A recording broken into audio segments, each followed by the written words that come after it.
Hello and welcome back to Asia Now. My name is Alex, and in this video I'll tell you about that American living in Manila Airport has left the Philippines, an update on the kidnapped student at the international school in BGC, a record for overstaying your visa, find out how long, 3 condos have their electricity turned off for unpaid bills, what not to do at the airport while leaving the Philippines, and more, beginning with the USD to peso exchange rate, pretty much the same as yesterday. I'll go ahead and leave it here if you guys want to check that out. Here's the main story. A 76-year-old American man who had been living at the Ninoy Aquino International Airport, Terminal 3, since arriving from Bangkok on January 31st, has left the Philippines for Thailand on February 22nd. The man had stayed at the airport due to high hotel costs and claimed to have been a theft victim. He lived off of handouts from airport workers and passengers. Despite the unusual living situations, he complied with visa regulations and left within his permitted stay. The U.S. Embassy had been notified and assisted in addressing the issue. I wish to give a little bit more detail about how they assisted. Plus, I don't think the visa was the issue. He has 29 days. Yeah, okay, that's cool. It was the fact that he was just living at the airport off of handouts. And anyway, so leave your thoughts down below. He's gone back to Bangkok. What do you think of that story? Next up, here's a reminder what not to do at the airport while leaving the Philippines or anywhere really. Undeclared foreign currencies were intercepted by the Bureau of Customs from a Filipino passenger at Naya Terminal 1. The passenger heading to Hong Kong had large amounts of foreign currency hidden in the carry-on bag. The money seized included 3.95 million Japanese yen, 20,000 euros, and 8,500 Kuwaiti dinars. Ooh, that's expensive money. Customs officers noticed something suspicious during the routine x-ray scan of the luggage and found the cash hidden inside when they inspected it. The passenger did not declare the money, which is required by law in the Philippines, and I'm pretty sure every other country. If you're bringing large amounts of cash between country borders, leaving or coming into a country, you have to declare it because, obviously money laundering, they want to know where you got the cash from, and there needs to be a record of it to make sure it's actually yours and not, you either stole it or washing it or doing all kinds of criminal activity. So good for the Naya staff for catching that. Actually, I was gonna save this next story for next time because I got a lot of stories to cover this video, but I'm gonna do it anyway because it kind of goes hand in hand. So talk about sneaking stuff past customs. This next dude, come on, man, what are you doing? Although not in Asia, Colombian police apprehended a 40-year-old man attempting to smuggle several bags of coke concealed beneath meticulously attached toupee. Come on, man. You got to give it up to this guy. Very, very clever. I mean, at least imaginative. Is that the word I'm looking for? Kind of no, what's the word I'm looking for? Creative. But I actually had a buddy of mine growing up going to the theater and the cinemas. We couldn't afford the popcorn and all that, so he'd sneak in big bags of chips, but he'd take the air out, roll it up, put it on his hat, and put a toque over it and walk really slowly into the movie theater. Anyways, so yeah, that's my little personal story regarding sneaking stuff in. Let's go on to our next story. Our next story is about the student that got kidnapped. In yesterday's video, a bunch of people asked if it's true and legit. Why didn't major news sources cover it? Looks like I beat them to the punch. A 14-year-old Chinese student who was kidnapped has been safely recovered by the police in the Philippines. The boy was found abandoned along some avenue in Paranaque City on February 25th, and he reunited with his father. He was taken to the hospital for medical checkup. The PNP anti-kidnapping group is in collaboration with the Armed Forces and National Capital Region Police Office handled this rescue operation. No ransom was paid, and the PNP continued to investigate the incident. All right, so there we go. Now it's been covered by major sources. You guys can do your own research on that topic. Okay, our next story is pretty crazy. A British man was arrested in Chiang Mai, Thailand on February 24th for overstaying his visa by 25 years. He entered Thailand in 2000 under a 30-day visa exemption and failed to extend his visa. Authorities tracked him down after he had evaded detection for more than 2 decades, living in Bangkok for 13 years and then in Chiang Mai for 12 years. The man had even acquired a new passport to avoid detection. The arrest was part of the border crackdown on immigration violations. The suspect is now awaiting deportation back to the UK. 25 years, buddy, at this point you might as well let him stay. You know what I mean? It takes a lot of he basically didn't do anything wrong. He didn't break a single law, at least that they didn't catch him for. Didn't commit a crime, didn't get in trouble. I feel like he deserves a citizenship. Just let him stay, buddy. He's older anyways. He's not doing anything wrong. Yeah, what do you guys think? 25 years, That's just a long time, man. I mean, at this point, the dude is like part of the community, man. But yeah, I understand they deport him, which I'm sure they will. But if they don't, I'm pretty sure not a lot of people would bat an eye. The fact that he's been living for 25 years without really being of trouble to anybody. Yeah, I know some of you guys are like, well, he broke the law. Yeah, well, go ahead and complain in the comment section. Speaking of visas, Donald Trump announced plans to sell gold card U.S. residency permits for $5 million each. We're going to be selling a gold card. You have a green card. This is a gold card. We're going to be putting a price on that card of about $5 million, and that's going to give you green card privileges plus. It's going to be a route to citizenship, which would offer a path to U.S. citizenship for wealthy individuals. The initiative, described as a high-priced version of a green card, aims to attract job creators and reduce the national deficit. Trump mentioned that Russian oligarchs could potentially apply, though their eligibility would be subject to vetting. The sales are expected to start in 2 weeks, and Trump suggested that the funds raised could help reduce the national debt. Trump also entertained the idea of naming the cards after himself.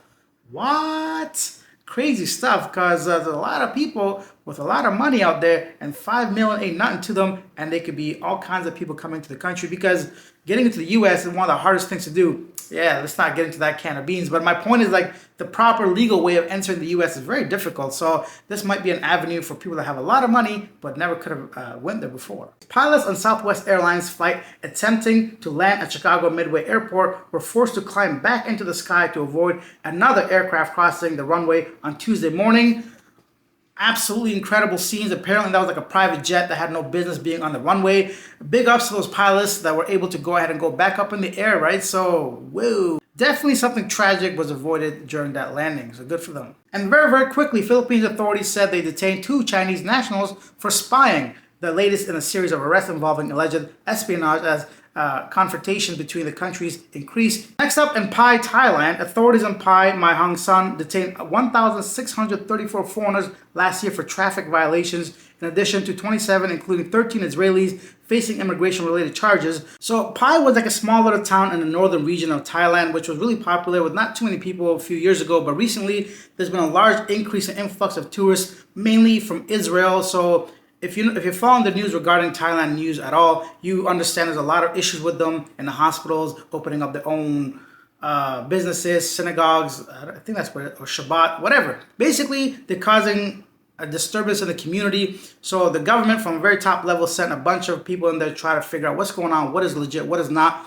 And they're saying nothing's going on over here. Basically, everybody's shut down. All the businesses are owned by like Thai people. So this was an initiative driven by high-ups in the government, because a lot of people in Thai society have been complaining regarding the influx of bad-behaving tourists in that city. So it looks like, yeah, that's the end of it, but let's see. Staying with Thailand, a coach bus crashed into a traffic barrier and overturned on Road 304 in Prachinburi's Nadi district at 3:30 a.m. on February 26, leaving 17 people who passed away and multiple others injured. The victim, mostly officials from the Puncharion Sub-District Municipality Office.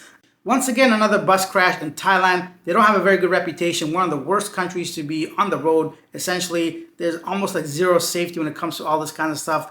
Everything from tired drivers, unlicensed drivers, people trying to make quotas, going very fast, bad infrastructure, bad lighting. There's a whole bunch of problems, and this happens very regularly in Thailand. If you're getting on a bus, please pay a little bit extra. Try to get a flight to somewhere. Get on a train, man. Get a private, even those vans, man. Honestly, just make sure the driver has a reputable pass, maybe. You can control some situations, but just pay a little bit extra. Protect your life. In Thailand, if you're traveling, it can get really bad out there. Next up, Land Traders World Properties Corp., the developer of the Cebu City condominiums, clarified that it is not involved in the daily operation of these buildings. The management of Grand San Marino Residences, Royal Garden Residences, and Corinthian Residences is handled by Vertical World Property Management, a subsidiary of Land Traders. The clarification comes after power outages affected the buildings due to unpaid bills. Cebu City Mayor Raymond Alvin Garcia intervened, helping restore electricity to 2 buildings. Land Traders emphasized that timely payments by condo owners are essential for smooth operations and uninterrupted services. Man, that's gotta suck. Imagine renting a place there, Airbnb or something, and the whole building gets shut down, electricity, because somebody didn't pay the bill. Now, yeah, I get land traders are not involved in it. Obviously, they're not going to be involved day to day. But who's managing the bill payments, right? That's got to be a severe drop of the ball. And now they're saying they're going to go ahead and try to get privatized individual readers per unit. So if someone doesn't pay, it's the owner that gets shut down instead of the whole building. A lot to unpack there, but it looks like the mayor came out and pleaded for humanitarian reasons. I think that's how it was quoted, or compassionate reasons to go ahead and bring the electricity back on before all the bills are paid. So yeah, I'm glad for those two, but what about the third one? Anyways, I didn't care that much to read about the third building. Regardless, 2 out of 3 have energy back up and running, so that's that. Now let's end with some positive news. 2 dogs owned by one of the building's tenants were rescued after a unit on the 3rd floor on the City Homes building in Espina Village, Barangay Guadalupe in Cebu caught fire past 8 a.m. on Wednesday. So the 2 dogs have been rescued. Lucky owner, you can see her happiness and joy. Now it's time for our segment Yesterday Today, where I share some of the most popular comments regarding our previous video. I'd like to start out by thanking Alex, who gave me $2. Thank you, man. That's a super thankful $2. Thank you very much. I appreciate it. If you guys want to show us some extra love, you can go ahead and donate to the channel by using super thanks, super stickers, or you can buy me a coffee by scanning this QR code, where most of the money comes to me instead of YouTube taking half of it. If not, then I appreciate you guys watching this as you do every single day. Thank you. Sinful says, Cebu Pacific can do whatever. I refuse to patronize their business. The worst airline I've ever experienced. I think a lot of that is based on the fact that they have a monopoly on a lot of the routes and the planes, and I would say more than half the flights out of Cebu MAC 10 is from, this is based on the report a few days ago, the flight out of Cebu are Cebu Pacific. Not just that, is because a low budget carrier oftentimes is delayed because we're still waiting for people to get off the plane. You can see them coming off, and I'm not really sure how much cleaning goes on between those flights, and even in the announcement, they say pick up everything. That's normal, but I think the fact that they announced it, maybe says, oh, clean up everything, has a lot to do with that time, because they try to fit in a lot of flights, obviously, in a day. The more flights equals the more money. That's one of those things. And when you have no options, the carriers can do a lot of things that you or I may not disagree with or agree with. I've had some, I think last year I had 7 or 8 flights with Cebu Pacific, and 2 of them were on time. But luckily, they were just domestic flights. Nothing major happened. I didn't miss my connecting flights. That was just last year. This year, so far, I've had 2. So luckily, both been good. So some people say they had a great experience. Some people have horrible experiences. Leave yours in the comment section. George says, I feel a lot safer here in Bangkok than I ever did in the Philippines. By the way, a little bit of wind got rid of the air pollution here. Cheers from Bangkok. Yeah, I think I noticed that the last day I was there, people were saying it was a lot worse last week compared to when I was there. Thank you for sharing your experience when it comes to Bangkok. And lastly, SV Astra says, sore throat, pollution. The air quality in Bangkok is terrible. You're lucky you didn't end up with bronchitis. Enjoy the Philippines air. It isn't perfect, but it's a bit better than many places. True, I agree. Cebu air is not as bad as a lot of places I've traveled to. That's it for this video. Thank you guys for watching. I'll see you guys tomorrow. Bye. A big travesty, tragedy,